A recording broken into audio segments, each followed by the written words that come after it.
எனக்கு கடந்த வருஷத்துல 6வது மாசத்துல ரொம்ப பலவீனமா ஜுரம் கை காலு எல்லாம் ரெண்டுமே செயல இருந்து போச்சு. சுத்தமா கை கால் ஆட்ட முடியாது, எதுவுமே பண்ண முடியாது.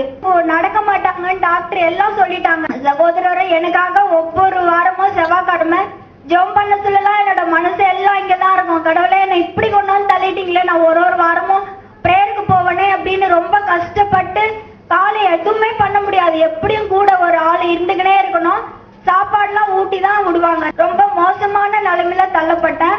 நான் இங்க நடப்பனா நிப்பனான்றதே இல்லாம இருந்தது. ஜெபந்தான் என்னை நிக்க வச்சிருக்கு, நடக்க வச்சிருக்கு. இந்த சாட்சியை கடவுளை ஆசீர்வதிப்பாராங்க.